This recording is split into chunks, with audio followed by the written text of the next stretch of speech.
안녕하십니까, 일요 리서치입니다. 남해식 애널 요즘 매일 밤늦게까지 하는데 뭘 이렇게 리서치하고 어떤 거 하는 거예요? 요새 주제는? 해운업으로 어떻게 돈을 벌 수 있을까 고민하고 있습니다. 그래요. 해운도 그렇고 항공도 해야 되고 철강도 할 게 너무 많은데. 네. 네, 하여튼 차근차근 하시 해보는데 해운도 네. 이게 지금 최근에 내 생각이 맞아요. 이게 운임이 이게 장난 아니네요. 왜 이렇게 안 멈추죠? 상승이?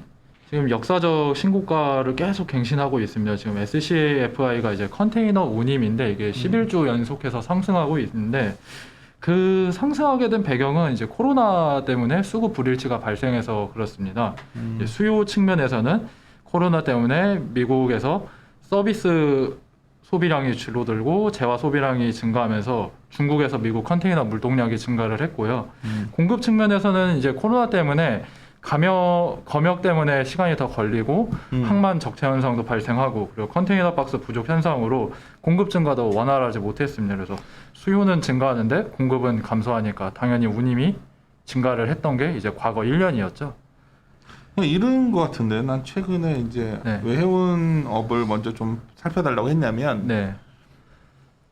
그냥 기업들을 보고서 듣다 보면 굉장히 이제 운임 같은 게 굉장히 기업에 부담이 되고 있고 지금 높아져서 맞죠. 네. 그것도 네, 그리고 맞습니다. 최근 보면은 이 공급 사슬이 되게 많이 흔들리잖아요. 전체적으로 네. 예를 미국만 하더라도 여러 가지 지원을 받고 있어서 일자리를 잘 안 나가고 있는 사람도 있고 반면에 또 백신이 공급 안 된 나라들은 다시 셧다운되는 공장들 나오고 막 이러니까 이게 지금 막 얽히고 막 그런 데도 섰다 보고 항만에서도 막 일들 하는 사람이 줄어든 건지. 네. 그래서 미국 같은 경우에는 일을 안 해도 이제 국가에서 보조를 해주다 보니까 트럭 기사들이 그냥 쉬는 경우도 많다고 합니다. 그게 엄청 많다고 하더라고요. 트럭 네. 운전자들이. 예.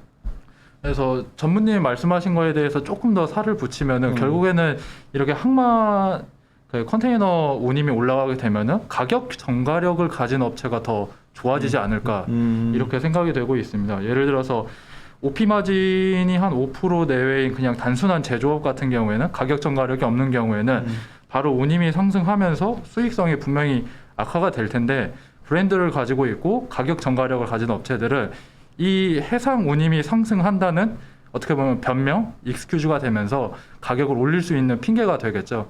그러면은 가격 전가력을 가진 업체들이 좀 더 계속 좋아지지 않을까 저는 생각하고 있습니다. 하여튼 최근에 서부 항만 미국 네. 그런 데서 물건 못 내린다 하더라고. 트럭들이 안 움직이니까. 네.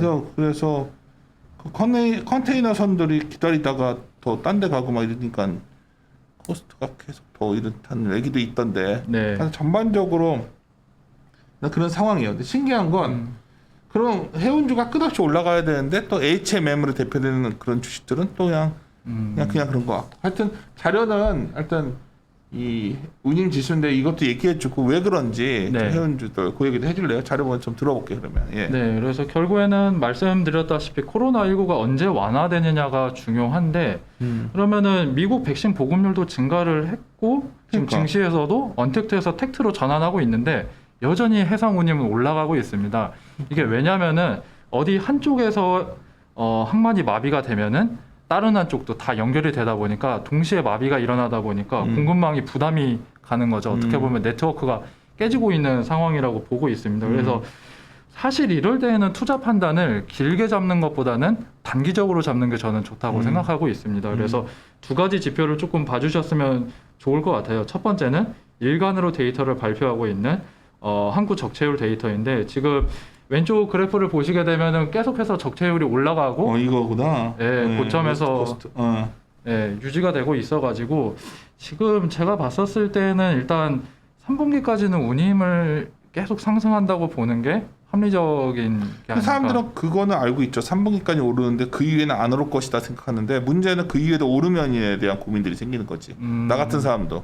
네. 왜냐하면 3분기가 되면 운임이 꺾일 걸로 봤는데 운임이 더 올라버리면 이건 머리 아파지는 거 아닌가요? 4분기에? 근데 이제 아직 HMM 리포트가 안 나와서 구체적으로 말씀을 드리진 그건 안 못하는데 되고, 예. 뭐 컨센서스가 지금 전무님 말씀하신 대로 HMM 같은 경우에는 3분기가 피크 아웃이다 이렇게 추정하고 있는데 다들 그렇게 알고 있잖아요. 이제 계산을 해봐야겠죠. 4분기까지 올라가게 되면은 밸류 목표 주가를 어디까지 볼 수 있는가. HMM은 좋을지 모르겠지만 전체적으로 운임이 더 올라가면 여기서 상당히 부담스러워하는 기업들은 더 늘어나는 거 아니야? 예, 그렇죠. 그래가지고 최근 동향을 말씀드리면은 우리나라 같은 경우에도 컨테이너 선사가 가격 단합을 하는 게 아니냐 이런 이슈가 있는데 우리나라뿐만이 아니라 유럽도 그렇고 미국도 그렇고 정부 측면에서 이거 가격이 너무 높다. 지금 수출도 안 되고 그러니까 예, 정부 측면에서 좀 압박을 주고 있는 게 사실입니다. 우리나라뿐만이 아니라. 더 못 오르게? 네. 근데 더 못 오르다기보다는 눈치를 좀 주는 거죠. 그만 올려라. 근데 이게 굉장히 여러 가지 그냥 복합적인 것 같아서 지금 네. 미국 혼자 좋아져도 안 된다는 게 요즘 우리가 알게 된 거죠. 네, 맞습니다. 그러니까 미국이 해결이 된다고, 그러니까 코로나가 완전히 종식이 되어야지만 이 항만 적체 현상이 끝나는 게 아닌가. 요새는 좀 분위기가 에이, 그 정도까지는 그렇습니다. 아니겠죠. 근데 최소한 다른 나라들의 항만도 네. 정상화되고 공급 사슬이 좀 복귀가 돼야 되는데 네. 계속 병목 현상이 커지는 것 같고 이러다 보니까 운임은 부르는 게 값이 되는 것 같고 지금 네. 이 데이터 설명을 내가 쫙 해볼게요. 들어보죠 뭐. 그래서 네, 그래서 지금 왼쪽 데이터는 설명을 드렸고 오른쪽 같은 경우에는 SCFI랑 SCFI 상하이 그러니까 유럽 노선 운임인데 SCFI가 이제 지수여 가지고 여러 운임들을 가중평균해서 만든 가격 지표입니다. 그 중에서 하나가 이제 유럽 노선인데 그 유럽 노선 가격이 많이 올라가다 보니까 이렇게 SCFI도 많이 올라가고 있는데 그래서 단기적으로 봤었을 때는 이 유럽 노선이 얼마나 계속 상승을 하느냐가 좀 굉장히 중요한 상황이라고 저는 보고 있습니다. 다 끝난 거야? 네.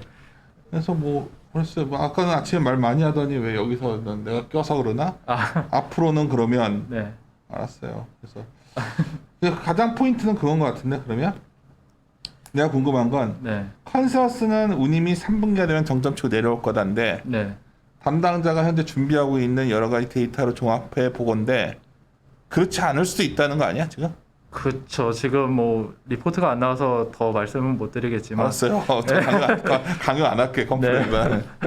그래서 그 조금 더 장기화될 가능성에 대해서 저는 좀 무게를 두고는 있는데 근데 왜 그게 안 풀리는 거지 계속? 그러니까 완전 코로나가 종료되었을 때 풀린다는 말이 안 되는 것 같고 뭐가 네. 좀 시그널이 나와야 이게 피크아웃이 좀 더 이건 그러니까 운임은 정점이 그러니까 이익의 정 피크아웃이 있고 여러 가지들이 이제 전환점을 우리가 보면서 네. 보려는 건데 이게 만약에 지금은 운임 코스트가 이제 더는 확 안 늘 거다 보는 컨센서스가 되어 있는데 이게 잘 안정화되지 않으면 말 돌려서 하기가 힘드네. 네. 안정화되지 않으면 지금 그냥 억눌러 있던 여러 가지 그 기업들의 입장에서는 이게 툭 칠 수도 있는 거 아니야 더.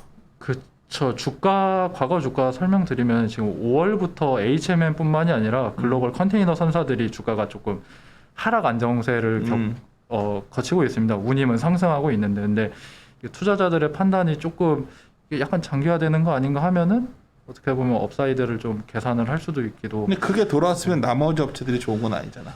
그렇죠. 이 컨테이너 선사들만 좋은 거니까. 컨테이너 선상에 올라가면 수출품들은 컨테이너 실어서 날라야 되는데 네. 이게 그래요. 자료 준비 좀 하고 있죠. 자료를 해야지 여러 가지 얘기하는데 이제 되게 말을 되게 네. 정확히 하는 스타일이라 나 연구원 보니까 아주 칼 같은 사람이더라고. 그러니까 이게 올해 굉장히 하반기 중요한 이슈가 될 것 같아 내 생각에는. 그래서 오늘 짧지만 얘기하려는 거야. 네. 전반적으로. 네. 알겠습니다. 내가 이러니까 내가 나 혼자 떠든다고 하잖아. 뭔가 같이 얘기를 해야 되는데. 맞어요. 네. 적응하기가 힘든 것 같아. 자료 갖고 얘기해야 되는데 자꾸 딴 걸 강요하는 것 같아서. 네, 그래서 저 어디까지 말을 해야 될까 이게 머릿속이 복잡하다 보니까. 그래요. 자료 쓴 거 갖고 얘기해야 돼요. 네. 그게 컴플레인 위반이 아닙니다. 네. 알겠습니다. 자료 쓰고 얘기합시다. 그러니까 나 이럴 때 참 우리가 한계가 우리의 리서치 베이스라는 한계가 뭐냐면 네. 그냥 쓰지 않은 말을 하면 안 되는 거예요. 그래서 네. 여러 가지를 추정컨대 이건 내가 말한 거니까 당신과 상관없고 네. 중요한 이슈화 되고 있는 것 같아. 맞습니다. 네, 이슈가 왜 이게 안 풀리나에 대해서 소위 공급 사슬 이슈가 이건 다른 말로 하면 뭐와 연결되는 거냐면 네. 어떤 쪽에서는 약간 소재주들을 사는 애들도 나올 것 같고. 소재주요. 왜냐하면 공급 사슬 이슈가 문제가 되면 여러 가지들이 이제 일시적이라고 생각했던 여러 가지 원재료 부분이 생각보다 고공권일 수도 있는 거고.